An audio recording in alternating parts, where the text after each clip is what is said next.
ក្រោមអំណាចអាណាព្យាបាលរបស់ក្រសួងមហាផ្ទៃនិងក្រសួងយុតិធម៌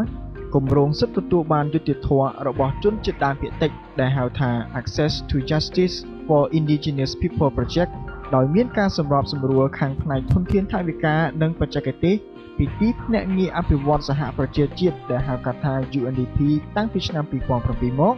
រហូតមកដល់សប្តាហ៍ថ្ងៃនេះមជ្ឈមណ្ឌលអប់រំច្បាប់សម្រាប់សហគមន៍បានទទួលនៅមេរៀនជោគជ័យថ្មីៗជាបន្តបន្ទាប់ដ៏គួរឲ្យកត់សម្គាល់ខណៈដែលមជ្ឈមណ្ឌលបានទទួលភារៈជាអ្នកអនុវត្តគម្រោងជាពិសេសលើការអនុវត្តផែនការសកម្មភាពសាកល្បងដំណើរការនៃយន្តការសម្របសម្រួលនិងផ្សះផ្សាទំនាស់ចល័តនៅថ្នាក់មូលដ្ឋានសកម្មភាពនេះគឺមានការប្រសិទ្ធនាមថាតុសន្តិភាព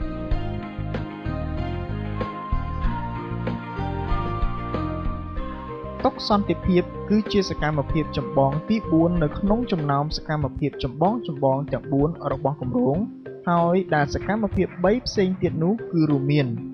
ការកសាងសមត្ថភាពច្បាប់ដល់ក្រុមចាស់ទុំភូមិជនជាតិដើមភាគតិចការកសាងសមត្ថភាពច្បាប់ដល់អាជ្ញាធរអនុវត្តច្បាប់នៅមូលដ្ឋាន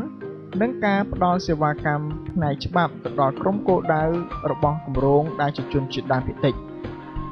តាមរយៈការសាកល្បងមើលនៅយន្តការសម្បូរសម្រួលនិងផ្សះផ្សាទំនាស់ចល័តក្រោមស្មារតីតុសន្តិភាពនេះមជ្ឈមណ្ឌលអប់រំច្បាប់សម្រាប់សហគមន៍បានចូលរួមពាក់ព័ន្ធដោះស្រាយទំនាស់ដីធ្លីជាដីដំណំនិងតំបន់កប់សពរបស់សហគមន៍ជនជាតិដើមភាគតិចបញ្ហាប្រឈមរបស់សហគមន៍ព្រៃឈើទំនាស់ព្រំប្រទល់ដីសហគមន៍និងសម្បទានដីធ្លីមិនពេញផ្លូវច្បាប់ព្រមទាំងបញ្ហាប្រឈមចម្បងពាក់ព័ន្ធទៅដល់កិច្ចអភិរក្សព្រៃឈើនិងធនធានធម្មជាតិបានរហូតដល់12ករណីលេចធ្លោមួយចំនួនជាអាចមានករណីសម្បទានដីធ្លីមិនពេញផ្លូវច្បាប់នៅខួននិងផាក់ណាមករណីតំបន់កប់សពសហគមន៍ពូនងនៅភូមិពូសាមនិងករណីទំនាស់ព្រំប្រទល់សហគមន៍ភូមិល្អក់ជាមួយនឹងភូមិក្រឡងនិងករណីជីក្រែងត្រង់តែឯងបែបយ៉ាបានមេឃុំតាមតែវិញរ៉េហកប្រទេសចម្លងនៅប្រទេសចម្លងតែវិញគឺប្រទេសអីគឺជាប្រទេសអីយកនៅណាការពេលណាប៉ុន្តែវិញក៏មកគុំតាមណាព្រំការព្រំអែតែឯងនៅពេលនេះគឺអាបាក់លោកភាពអាណាឡើយគឺអាប្រទេសនេះគឺហើយប្រក្រងរួមជុកអាល្អក់រ៉េបើមើលជុកក្រឡងរ៉េជុកក្រឡងបើមើលជុកឡក់សំខាន់គឺការតំណែងតំណងនៅឆ្នាំ86បាទដោយលោកវិគុំពីរាយការណ៍ថាយើងមានការបែងចែកឃុំហើយលោក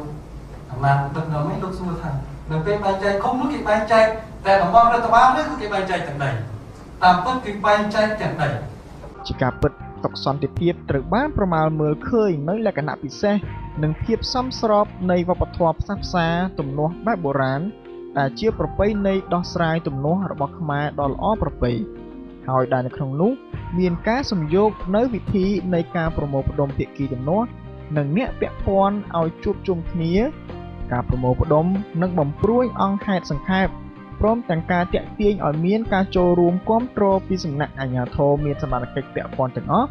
ចូលរួមស្ដាប់រឿងនិងលើកជំរឿសព្រមទាំងអនុសាសន៍ល្អៗដើម្បីឲ្យនៅដល់ទីបំផុតនៃព្រឹត្តិការណ៍ជួបជុំជាតុសន្តិភាពបញ្ហាទាំងអស់ទំនាស់នឹងត្រូវបានដោះស្រាយឬយ៉ាងហោចណាស់មានការបើកផ្លូវឆ្ពោះទៅរកការដោះស្រាយបញ្ហាទំនាស់នាពេលដ៏ខ្លីខាងមុខជាបន្តបន្ទាប់ជាដើមសម្រាប់តុសន្តិភាពតុថ្ងៃនេះមិនមែនតុជ័យគ្នាទេតុសន្តិភាពដោះស្រាយឲ្យទឹកដីរតនគិរីឲ្យបានគង់វង្សលក្ខណៈពិសេសនៃតុសន្តិភាពគឺបញ្ហាទំនាស់ដែលបានដាក់ស្នើចូលដល់អង្គពិធីគឺជាបញ្ហាទល់ភាគីចុះសម្រុងគ្នាចូលរួមដោះស្រាយអាជ្ញាធរពាក់ព័ន្ធគាំទ្រនិងមានការរៀបចំល្អដោយរួមទាំងការផ្ដល់ទីកន្លែងសមរម្យនិងមានភោជនីយអាហាររួមគ្នាជាដើមឡើយមុននឹងផ្ដល់ឱកាសជូនដល់គូភាគីវិវាទបង្ហាញអង្គហេតុមជ្ឈន្ទកីតំណាងក្រសួងអាណាព្យាបាលគម្រោងនិងតំណាងអាជ្ញាធរខេត្តបានគូបញ្ជាក់នៅសារៈសំខាន់នៃតុសន្តិភាពឱកាសនៃជំនួបដ៏មានតម្លៃនិងការសម្ដែងភាពស្មោះត្រង់ខាងអង្គហេតុព្រមទាំងអាវ៉ាត់ល្អៗពាក់ព័ន្ធដល់ស្មារតីសាមគ្គីភាពផ្ទៃក្នុងរបស់សហគមន៍ និងការប្រតិបត្តិច្បាប់ដោយសុចរិតជាដើម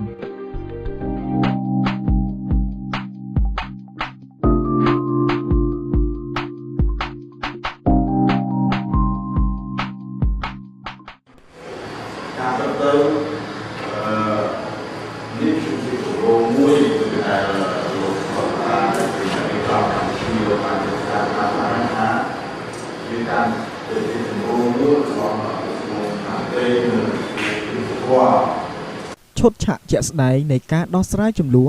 តែងផ្ដើមឡើងដោយសន្ធានការីឬអ្នកសម្រុះសម្រួល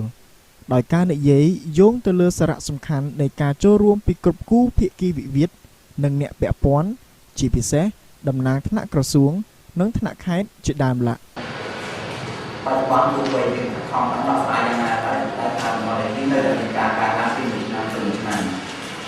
ហើយការមកដោះស្រាយរបស់បញ្ហារបស់ខ្លួនទៅការជួយការលំបាកដោយសារទីមួយបញ្ហាខ្វះខាតអាហារទីពីរបញ្ហាសុខភាពតែព័ន្ធកម្មវិធី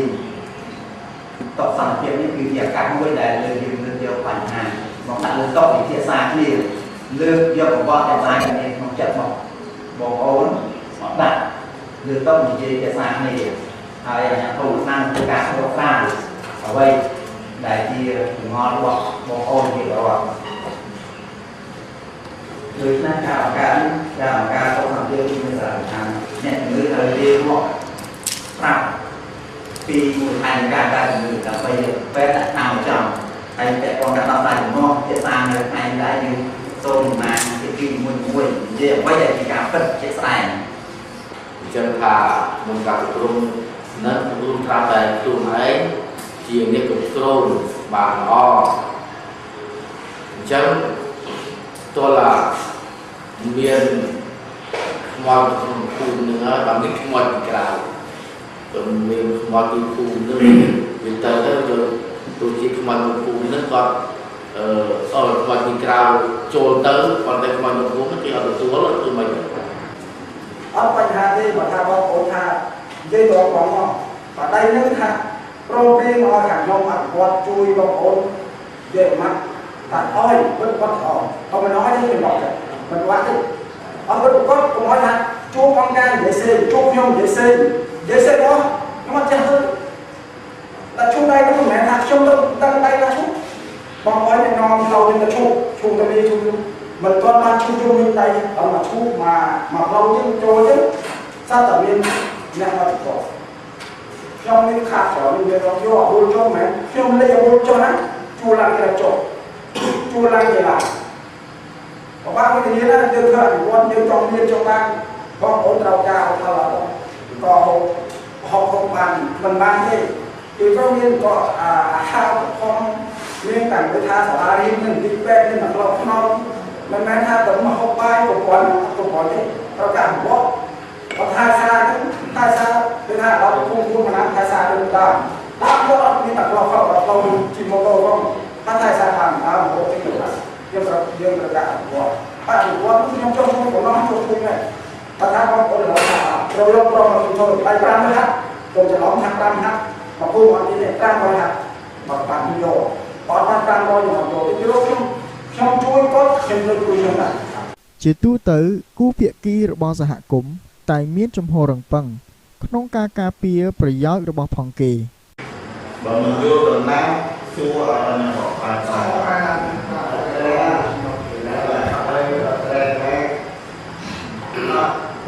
រៀនការរៀនអត់ទៅនោះរៀនទៅសក់តាមតែឲ្យគាត់ក៏បកចេញណានេះគឺវាមកគាត់រៀនតែអត់ហ្នឹងចឹងថាគុំមានវិបត្តិយ៉ាងម៉េចតទៅនឹងគម្រោងការរបស់គាត់ là kampung này là đây là kampung là cái buôn là kampung cái là cái buôn sơ tam ta mà bên này có ta và ជារឿយៗមជ្ឈិន្ទកេយធ្វើការរំលឹកពីចំហនិងការអះអាងអង្គហេតុរបស់គូភាគីវិវាទឡើងវិញ ហើយថាគុំគាត់មកយល់ថាការសម្ដែងនោះគឺសំដៅទៅលើការទទួលរំលងនេះដើម្បីដាំមិនsẽ có នឹងការគោលដៅ លោកទីលោកនៅវិញគាត់ថាអានថាគឺមានការនិយាយរបស់រួមនេះគឺអាគុំយ៉ាងត្រឹមត្រូវយ៉ាងហោចណាស់គង់មាន70%រួមណាដីរហូតដល់តាមលើការហើយមានតម្លៃជួលតម្លៃឈ្នួលសប្តាហ៍យ៉ាងមានទៀតអញ្ចឹងជាអ្វីមួយដែលខ្ញុំមើលខ្ញុំធ្វើក្នុងជំនាន់នេះគឺការជជែកគ្នាអត់ទាន់យល់គ្នាអាគុំក៏អត់ទាន់យល់ពីអ្វីដែលលោកទីលោកធ្វើហើយខាងលោកទីលោកដែរ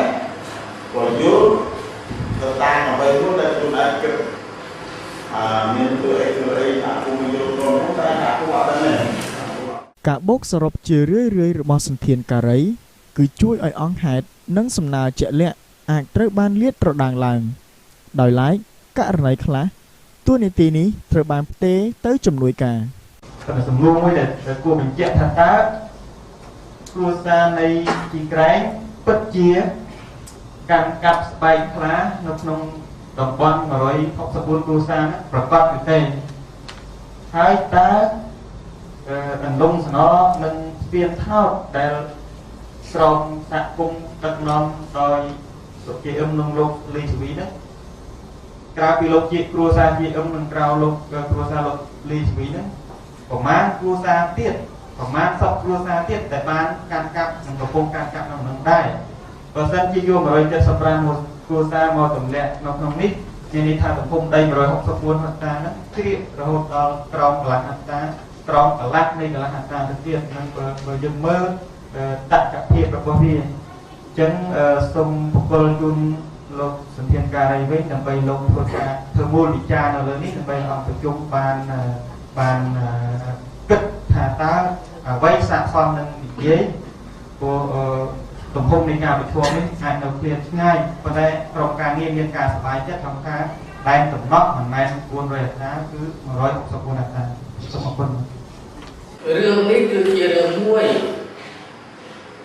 ដែលយើងត្រូវតែគិតគូរថាតើវាយ៉ាងម៉េចការពិតគ្រាន់តែអាជ្ញាធរគឺមានតាំងពីភូមិមកភូមិ3នាក់ក្រុមប្រឹក្សាភូមិស្រុកខេត្តអានេះដោះស្រាយបានតាមរឿងប៉ុណ្ណឹងណែរឿងដីនៅភូមិ2នេះភូមិផាណាខ្ញុំបានទទួលពីមុនណាខ្ញុំបានទទួលសំណើសុំនៃវិនិយោគដីនៅភូមិពួនភូមិផាណានៅភូមិកោពៀចំនួន500ហិកតាដល់អញ្ចឹងទៅវានិយាយពីរឿងដីតែកាលមកបើគិតពី50ហិកតាលើគឺខេត្តមិនខេត្តទេសម្រាប់ទេណាគណៈកម្មការវិនិយោគខេត្តនោះគណៈកម្មការវិនិយោគខេត្តប៉ុន្តែមិនបានសម្រេចទេនៅតែសូមយោបល់ពីថ្នាក់លើពីថ្នាក់ជាតិរឿងវិនិយោគចាប់តាំងពី50ហិកតាលើអានេះវា500ហិកតាអញ្ចឹងហើយបានខ្ញុំគេយកមកឲ្យខ្ញុំចាក់មកគណៈលេខាធិការដ្ឋានអនុគណៈកម្មការវិនិយោគខេត្តចូលទៅស៊ើបអង្កេតជាមួយប្រជាពលរដ្ឋនៅទីនោះជំនាញចឹងចោលមកចេញទៅប៉ុន្តែបើចេញទៅនេះទៀតបើវិខោរឿងមួយទៀតវិខោពីមួយរឿងចេញទៅនេះជឿតាមអ្នកដែលទៅចរចាជាមួយមូលដ្ឋានតើប្រឡងមួយថាខ្មែរយើងគឺសម្រាប់ឲ្យធ្វើអន្តរមួយទៀតពាក់ព័ន្ធនឹងការគូរដីវាពេលដែរចឹងដោយសារការវិភាគរបស់រដ្ឋាភិបាលក្នុងការធ្វើអន្តរជំថែមលើអភូមិបានការអនុញ្ញាតឲ្យគូរដីរយៈពេលវែងធ្វើដោយសហគមន៍ឬធ្វើដោយប្រជាពលរដ្ឋមូលដ្ឋានជាដើមទេនេះខ្មែរយើងមិនទាន់ធ្វើការទេតែលើអភូមិបានចឹងការគូរដីរយៈពេលវែងជាឧបសគ្គមួយបើសិនណាក្រុមនៃជាប់ដល់ប៉ុណ្ណឹងហើយក្រុមនៃសពនេះប្រមុខការលំបាកថាសូមសម្ភារតាមរយៈខេត្តតាមរយៈថ្នាក់ជាតិបានសម្ភារហើយត្រូវតែអនុវត្តការជាមួយជារដ្ឋមូលដ្ឋានគឺមានខ្វះការទទួលវិបល់ជាក់លាក់ហើយខ្វះអ្នកសាកសីធ្វើដំណើរការជាក់លាក់អស់ជំនួយមូលដ្ឋានជាដើមពួកគេឲ្យបបចេញឡុកបានជំនួយមូលដ្ឋានដែរ ប៉ុន្តែមានអង្គការសង្គមចូលរួមផ្លំមើលបលបត់ប្រាប្រវត្តិការសម្រេចចិត្តអញ្ចឹងដល់ពេលការសម្រេចចិត្តបងប្អូនសម្រេចចិត្តកណ្ដាលនេះមុននឹងបញ្ចប់ការសម្រុះសម្រួលផ្សះផ្សាវិវាទករណីខួនផាក់ណាមឯកឧត្តមអភិបាលខេត្តរតនគិរីលោកបច្ឆិនកីមេធាវីហ៊ួនឈុនឌីនិងលោកសូសុផាណាតំណាងក្រសួងមហាផ្ទៃបានធ្វើសេចក្តីបញ្ចប់ជាបន្តបន្ទាប់ដូចតទៅខេត្តនឹងចូលទៅសិក្សាធ្វើការជាមួយស្រុកក្នុងសហគមន៍រួចបានចូលទៅដល់សហគមន៍រួចយើងបាននិយាយថាជាចូលសហការនៃព្រោះសហការឬក៏អត់យកអ្នកភូមិទាំងអស់ឬក៏យើងយកក្នុងគ្រួសារម្នាក់តំណាងគ្រួសារមកជាគ្នាថាเราเป็นក្រុមហ៊ុនមកវិញយកប្រកែកយើងនៅដែលភូមិយើងព្រមអត់បើថាព្រមអានេះក៏ធ្វើបើថាទេអត់ព្រមទេអានេះក៏យើងអត់ធ្វើដែរយើងអាចចាត់ខំបានទេអាស្រ័យទៅលើការយល់ប្រជាពលរដ្ឋបើថាប្រជាពលរដ្ឋក៏ថាឥឡូវព្រមទេមកវិញយកអញ្ចឹងក្រុមហ៊ុនទីកាលណាមកហើយគាត់នឹងធ្វើការតាមកម្លាំងទៀម500ហិកតាអញ្ចឹងមុននឹងគាត់យកទៅ500ហិកតាគាត់ធ្វើយ៉ាងម៉េចគាត់ត្រូវតែឈូសដីឲ្យឈូសផ្លូវមុនសិនទៅកន្លែងដីនោះឈូសដីហើយឈូសផ្លូវហើយក៏ទៅឈូសទេមិនបានដល់យូរមកឡានមិនបានវាចាក់ជួសខស្អាតក្លឹងដល់ចំការរបស់គាត់រួចពីរឿងទៀតឥឡូវអ្នកពូទៀតក៏ថាឥឡូវក្រុមហ៊ុនរបស់យើងវាមានហើយឥឡូវលោកឯងមកធ្វើផ្លូវពីឃុំមកទៅភូមិខ្ញុំប្រហែលមេតាប្រហែលគីឡូព្រោះថា5គីឡូទៅ10គីឡូទៅលោកក្រុមហ៊ុនគាត់បើតែមិនទៅធ្វើគាត់ទៅវិញយកមកហ្នឹងដើម្បីរីកចម្រើនបានគាត់ទៅវីដេអូជាជនមកគាត់សង្ឃឹមថាកាលណាមានក្រុមហ៊ុនចឹងប្រហែលជាចម្រើនតែហ្នឹងហើយមានផ្លូវថ្នល់មានស្ពានមានអីឆ្លងកាត់អញ្ចឹងទៅចាស់គុំបានឆ្លើយតបថាលុយតែតាមទុកនៅតែអត់ពេលឡើងហើយអញ្ចឹងក៏សូមទារថ្លៃរក្សាទុកលុយ$500វិញចឹងទៅលើរឿងមួយដែរមួយទៅតែវាចំណុចវាស្របទៅហើយពេលបញ្ហាវាក៏ហើយដល់ដល់អ្វីដែលចាស់ទុំក៏បានសារតែនេះទៅថាស្មារតីលុយបានលើការសម្រាប់បាយមួយហើយយើងដាក់ទណ្ឌកម្មចំពោះមន្ត្រីខលខូចបើសិនជាស្រាវជ្រាវជាក់ស្ដែងឃើញថាគាត់មានខុសយើងដាក់ទណ្ឌកម្ម5ជំហានដើម្បីអនុវត្តសកម្មភាពតុសន្តិភាពជំហានទី1ការជ្រើសរើសសម្រាំងករណីនិងសិក្សាពីមូលបញ្ហានៃវិវាទ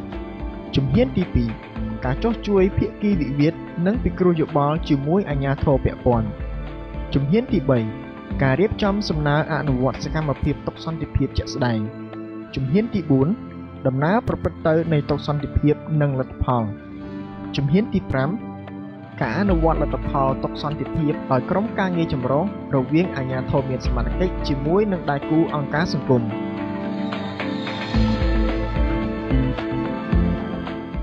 គុណសម្បត្តិនិងគុណវិបត្តិរបស់តុសន្តិភាពគុណសម្បត្តិវិធីសាស្ត្រនិងដំណើរការប្រព្រឹត្តទៅនៃតុសន្តិភាពគឺស្របនឹងវប្បធម៌និងប្រពៃណីដោះស្រាយទំនាស់បែបសហគមន៍មូលដ្ឋានគូភាគីត្រូវបានលើកទឹកចិត្តឲ្យសម្ដែងមតិដោយសេរីនិងមានការធានាពីគណៈអធិបតីពីការមិនយកទោសបីនិយាយមកតាអើយគាត់អត់nóiទេមកមិនបាត់ទេអត់គាត់គាត់ថាជួបអង្គការនិយាយសេជួបខ្ញុំនិយាយសេអស់មកចាស់ទៅពួកខ្ញុំគឺណែខ្ញុំថាអត់ដែរខ្ញុំចាក់ខ្ញុំអត់បន្តិចនឹងហើយចូលទៅ5ហិកតាអាណានោះ ក